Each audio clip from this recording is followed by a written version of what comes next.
Okay, my first step on my battery operated drill. I'm just going to undo these screws up here.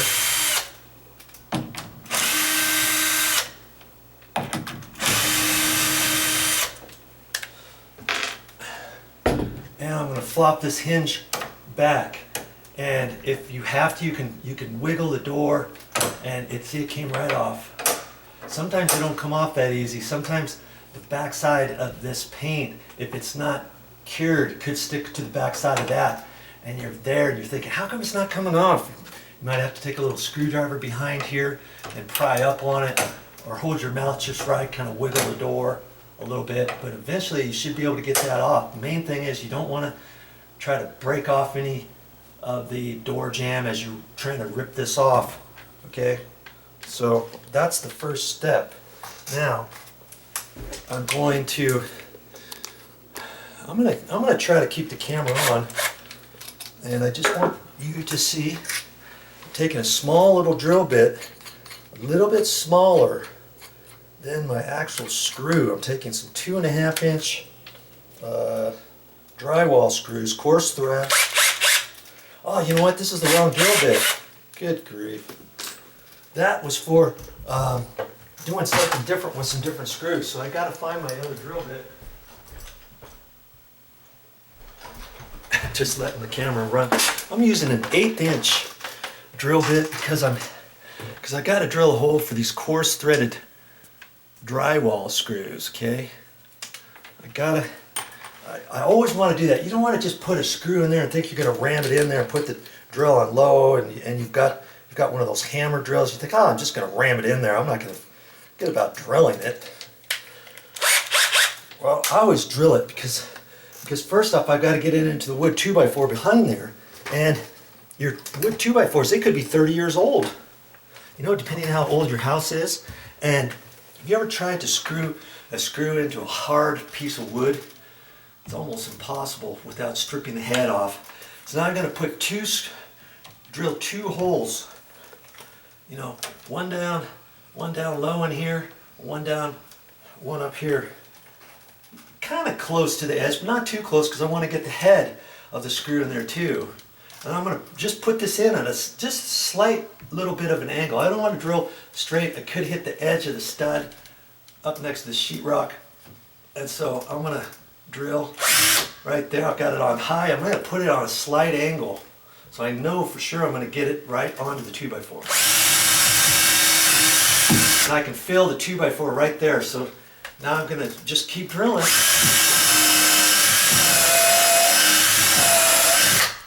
Same thing up here.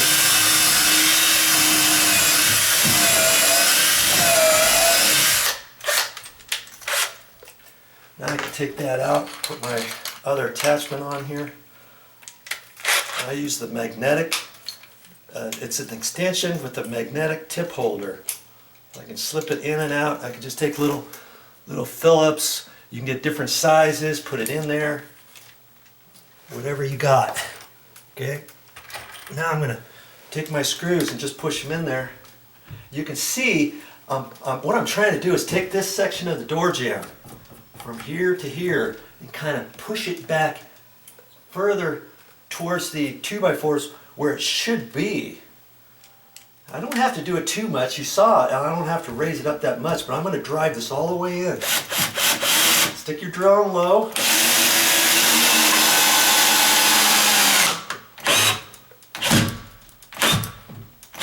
Get it in there nice and snug as a bug in a rug.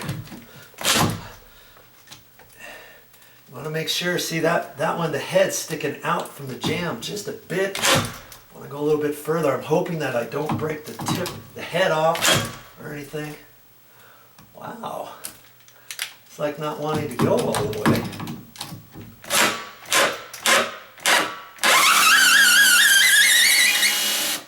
Try it again.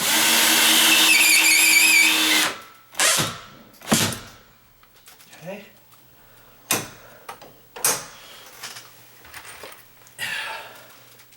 Put the next one in there.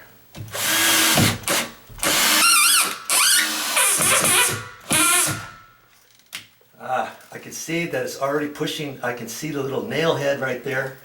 And I don't think I have to push it in. Lots of times I try to put 2 screws in here, but there's a nail right there, and I know the shim is right there, and it's up nice and tight because I can see I'm pushing it, and I don't think I'm going to need this top screw.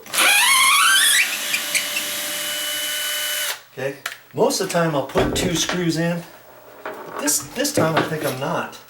I got my just a flat putty knife. I'm going to put it over that, tap on it. Just want that nail flush. I'm not going to concern myself if I can see it slightly because it's going to be repainted. Got a nail set here. I can just tap it just a little. May have to put a little caulking over that before the painters come. Got that one on there in the bottom. Now I'm going to put this back on. I've still got it on low. I want to put it on low here. And I'm going to use my drill. But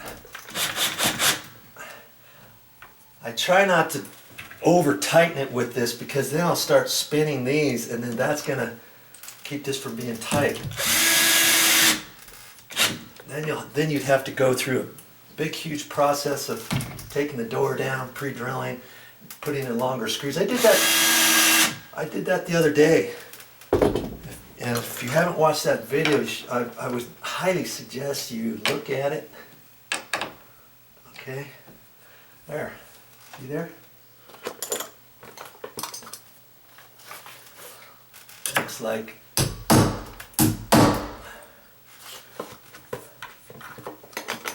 pretty good. And I'm going to end up doing the same thing to this next hinge. Okay, but before I do that, I'm going to keep the camera rolling. I want you to see what I see. I'm going to take this off the tripod and I'm just going to see what happened. Oops, sorry about that. I said I was going to leave the camera on, and as I hung on to it, I accidentally shut it off. Okay, I have not checked this yet. I'm just going to get up there. You're going to see what I see. I've only adjusted that one hinge so far. I think I'm going to have to do that one there too. Yeah, see, it hasn't really raised up very much, has it?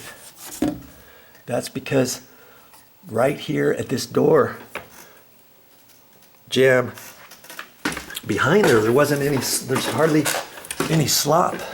In behind here, they've got a shim in there. The shim's tight, and I still got that gap there, don't I?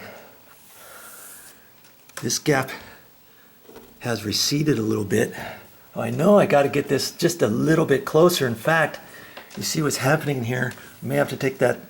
I think I'm going to have to take that screw back out of there because this gap was big. Remember, my concern was that it could get actually even bigger here, even by pushing it over. Because see how this big gap is? That's about what the size was up at the top. But see now at the top, it's less. That's about perfect what I want.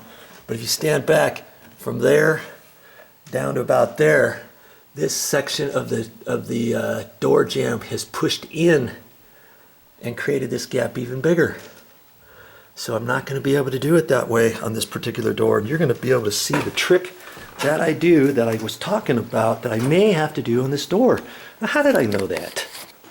I didn't know that other than a little deduction on what I've seen happen in the past. Okay. And so, yes, I'm going to make the effort. I'm going to take that screw out of there. And that's going to relax this section of the door jamb. A lot of times this does not happen. 90% of the time, I don't have that issue when I screw something in. Lots of times the gap is kind of small between that and the door edge, and you push it back and it works just fine. In this case, not so much. And see, you thought you knew exactly what I was going to do on this particular video, didn't you? Yeah. Well, you're going to see something different today. Okay. Take that. So I'm going to take this screw out. Remember, I was having a hard time putting that in. The tip of it was actually sticking out, and generally that's not the case. When there's enough slop in there, you can get this head in there, and sometimes I can sink it in 1/8 of an inch even before I feel like it's nice and tight.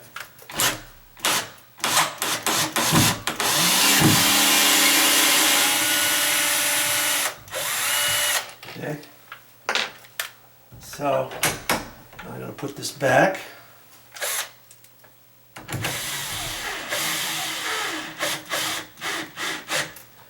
I do it kind of nice and easy. After a while, you get the hang of using a battery-operated hand drill on your control here. You can do it.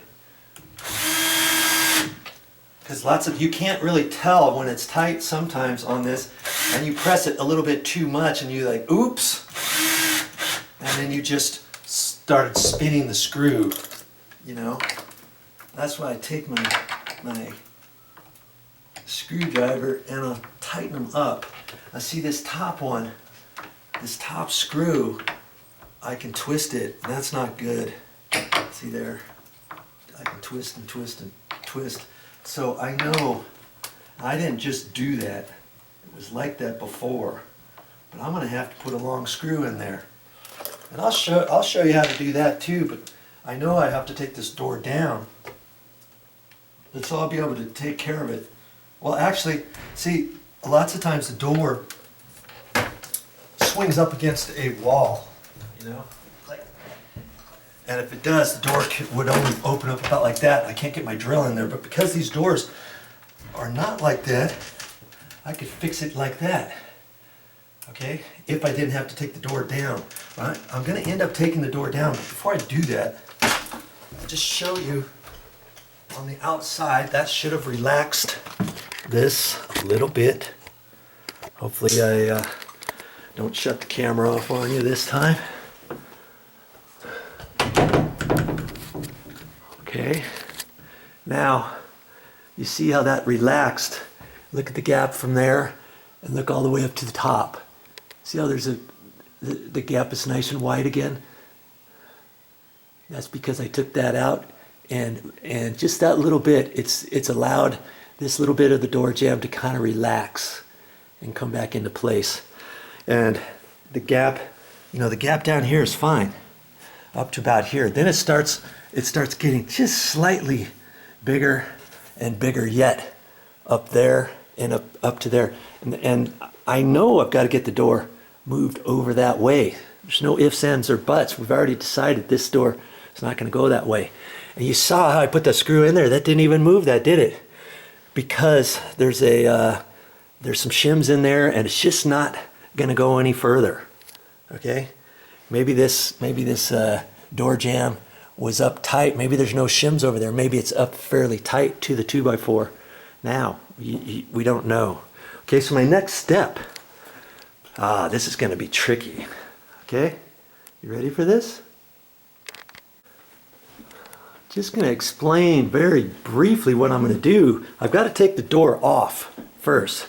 I'm going to set this down on the ground, and I'm going to work it on the ground. Well, the idea is the little nibs that are attached onto the door, you can see this top is attached to the piece that's on the door. So this top knuckle, this next, every other knuckle, the third one and the fifth one are attached to the door. So I'm going to have 3 knuckles that's going to be down on when I lower it down, and we're going to have the same thing up there. Well, I'm going to take those actual knuckles and I'm going to bend them. I'm going to bend them towards the door, okay? Little bit, little bit, little bit. I'm going to bend that top one a little bit more than I am the second one, because this is an 8-foot door. If this was just a 6'8" door, maybe I only have to bend the top knuckles. But because this is on the top hinge, but because this has 4 hinges, this one's going to take a little bit of the stress off of that one. Once I tweak that, see these 2 knuckles, I'm not going to do anything on those, and I'm going to bend those ever so slightly on that one, and I'm going to bend those more. So the idea is, once I bend that, that's going to allow the door, when the door is closed, and if these knuckles were bent over a little bit, can you see that that's going to push the edge of this door over closer to the edge of the door stop. Same thing down here. Okay? I just kind of figured this out on my own once upon a time years ago. And so every once in a while I end up having to do it. Okay? And it's like a trial and error. I don't know, do I know exactly how far to tweak each one of those? No, I don't. I have a fairly good idea, and I'm going to try it first, but chances are when I take this door down and I tweak those hinges a little bit and then I put it back up, I'm not going to be surprised if I'm going to have to do it again a little bit more, a little bit less, or whatever, usually a little bit more to get it exactly where I want. So I could take this door down at least twice.